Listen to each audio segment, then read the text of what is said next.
Everyone. सो मार्च 2025 start हो चुका है, ईयर एंड होने आया है, फाइनेंशियल ईयर 24-25। बहुत सारे चेंजेस है जो मार्च में भी एप्लीकेबल हो रहे हैं। तो सारे पोर्टल्स और गवर्नमेंट नेक्स्ट फाइनेंशियल ईयर की तैयारी भी कर रहे हैं, तो बहुत सारे चेंजेस आपको देखने मिलेंगे। और फरवरी में भी बहुत इंपॉर्टेंट चेंजेस हुए थे, स्पेशली जीएसटी पोर्टल पे। उसकी लिंक मैं आपको डिस्क्रिप्शन में दे रही हूँ, जरूर आप चेक कीजिएगा। और साथ में यहाँ पे 2025 मार्च उसमें जो भी चेंजेस होने वाले हैं वो हम देखने वाले हैं और बहुत ही डिटेल में डिस्कस करेंगे। तो अगर आपको लगता है कि मैं कुछ मिस कर गई हूँ तो आप मुझे बाद में बता सकते हैं। अदरवाइज आप अगर ये चेंजेस मिस कर लेंगे देखना, तो हो सकता है कि आपको फ्यूचर में रिग्रेट करना पड़े। तो आप जरूर वीडियो को डिटेल में देखें। अगर आपको लगता है रेलेवेंट तो किसी के साथ शेयर कीजिए, ताकि उनको भी ये रिसेंट चेंजेस और मार्च की जो ड्यू डेट्स होती है, जिसके पहले कुछ काम करने होते हैं कंप्लीट, उसके बारे में पता चले और अपने कंप्लायंसेस को मिस ना करें और बाद में फ्यूचर में कॉन्सिक्वेंसेस फेस ना करना पड़ सके। चैनल को सब्सक्राइब कीजिए, इससे मुझे मोटिवेशन मिलता है, क्योंकि वीडियो होती है देखने में छोटी सी, लेकिन बनाने के पीछे एफर्ट्स लगते हैं। तो आपका एक लाइक, शेयर या सब्सक्रिप्शन हमें मोटिवेट करता है ऐसे ही हेल्पफुल वीडियोस आपके लिए बनाने में। textdecor.com करके मेरी एक साइट है, जहाँ पे आपको बहुत ही यूजफुल कंटेंट मिल जाएंगे। कुछ वीडियोस है, कुछ कोर्सेज है, जिनको देखकर आप अपनी पोजीशन, हाई पोजीशन पा सकते हैं, करियर में ग्रो कर सकते हैं। आपकी कंसल्टेंसी फर्म अगर है तो उसमें भी अच्छी खासी सर्विस आप दे सकते हैं और अपने आप को ग्रो कर सकते हैं। ये जो कुछ कोर्सेज है तो है, उसकी व्यू डिटेल पे अगर आप क्लिक करते हैं उसके कंटेंट मिल जाते हैं। अगर आपको रिलेवेंट लगता है तो आप उसको बाय कर सकते हैं। बहुत ही अफोर्डेबल प्राइस में होता है, सो आपके लिए बेनिफिशियल भी हो सकता है। कुछ कोर्सेज फ्री में भी देखने मिल जाएंगे। चलिए बढ़ते हैं। जो सबसे पहला चेंज है वो ई वे बिल पोर्टल पे है। ई वे बिल पे अब तक हम जो रजिस्ट्रेशन करते थे तो उसके लिए कंपल्शन था कि आपके पास जीएसटी नंबर होना चाहिए, लेकिन अब ये नया कंसेप्ट आ गया है, जहां पे अगर आप जीएसटी रजिस्टर्ड पर्सन नहीं है, मतलब कोई अनरजिस्टर्ड पर्सन है, तो फिर भी ई वे बिल जनरेट कर सकते हैं यहाँ पे एनरोलमेंट लेकर। ठीक है, क्योंकि किसी किसी केस में ऐसा होता है कि जहां पे आप रजिस्टर्ड नहीं है फिर भी आप पे ई वे बिल बनाने की लायबिलिटी आ रही है। तो ऐसे केस में आपको फॉर्म ERN03 फाइल करना होता है और उसके थ्रू ई वे बिल बनाना होता है। तो ये ऑप्शन एक नया आ गया है, जहां पे एनरोलमेंट फॉर URP ये आ रहा है, वो मार्च से एप्लीकेबल हो रहा है। कुछ इनकम टैक्स की चेंजेस हम देख लेते हैं, जहां पे इनकम टैक्स एक्ट 1961 जो है अभी, वो अब हो जाएगा इनकम टैक्स एक्ट 2025। सो अप्रैल 25 से ये एप्लीकेबल होने वाले हैं और अभी वो बिल प्रोसेस में है। जैसे ही पास होगा पार्लियामेंट में ये एक्ट चेंज हो जाएगा, 25 हो जाएगा।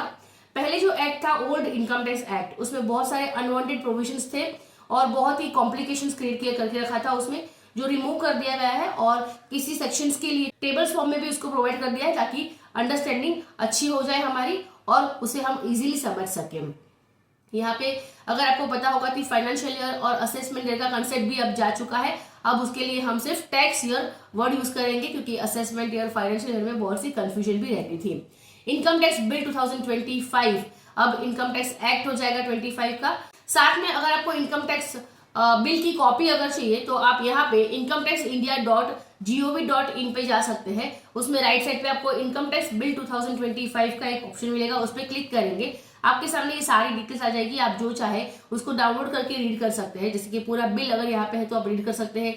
इसका नेविगेटर भी है, मतलब कि जो इनकम टैक्स एक्ट 1961 जो ओल्ड एक्ट है, वही सेक्शन बिल 2025 में कहाँ पे है, कौन सा सेक्शन है, क्योंकि सेक्शंस के नंबर्स भी चेंज हुए हैं। तो वही सेम प्रोविजन आपको नए एक्ट में कहाँ पे मिलेगा, वो सारी चीजें भी आप यहाँ पे नेविगेट कर सकते हैं। और भी बहुत सारी चीजें आप यहाँ से देख सकते हैं, कुछ FAQs वगैरह भी है। आप जरूर उनको चेक कीजिए आपकी नॉलेज के लिए कि नए इनकम टैक्स एक्ट में और क्या क्या आने वाला है।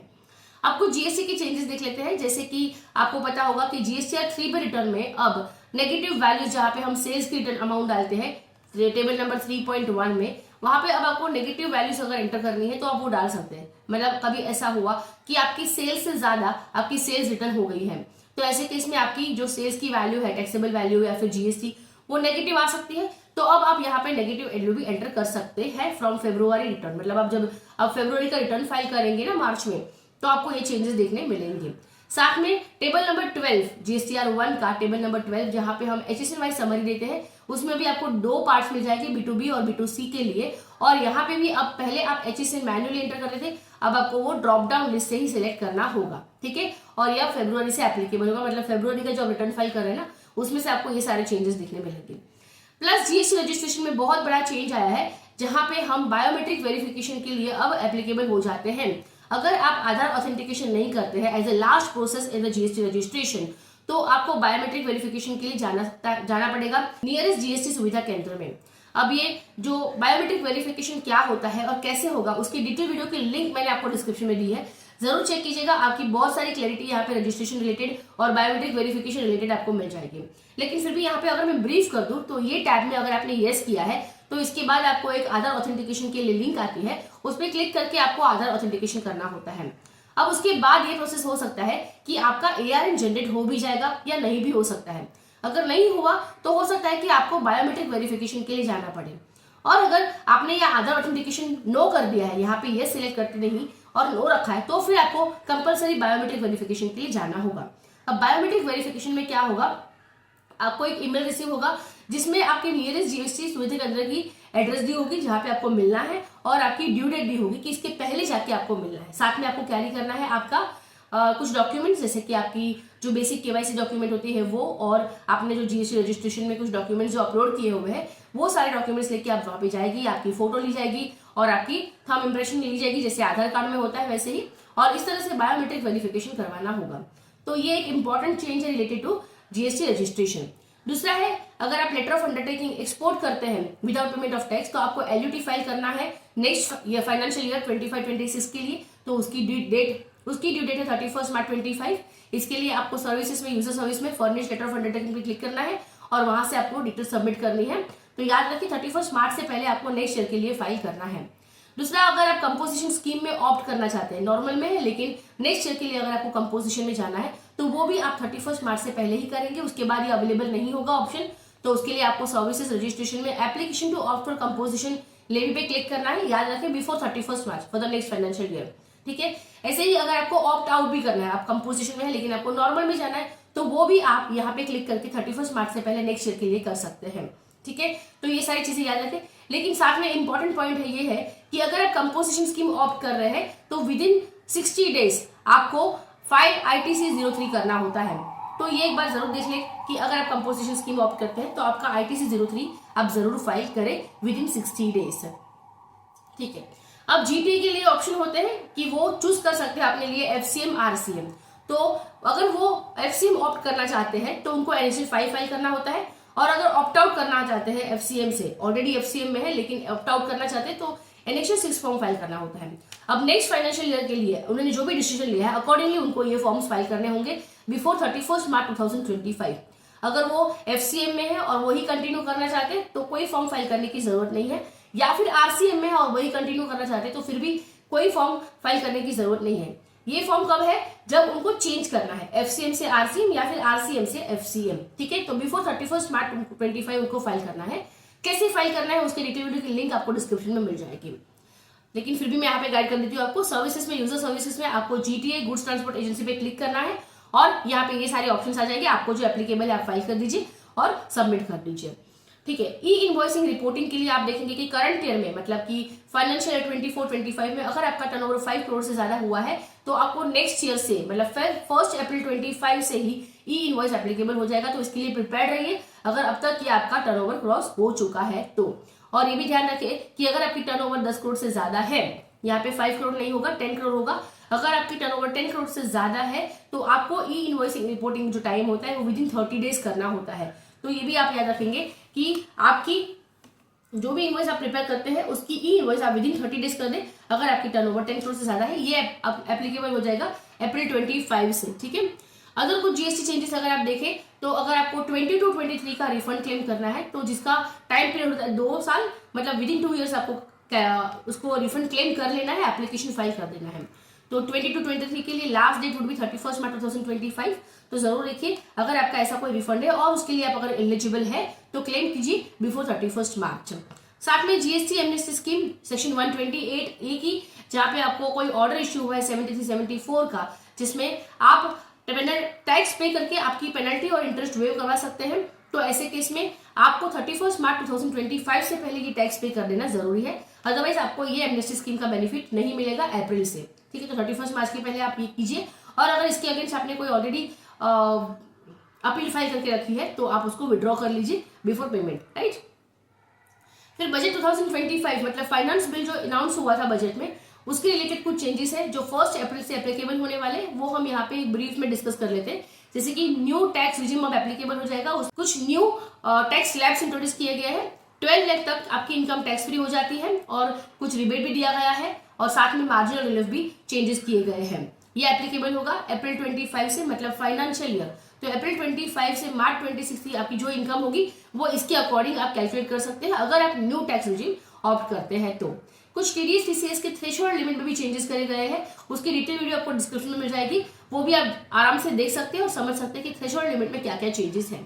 TC on sale of goods जो करना पड़ता था वो अब 1 अप्रैल से एप्लीकेबल नहीं होगा, तो TCS on sale of goods अभी एप्लीकेबल नहीं है 1 अप्रैल से।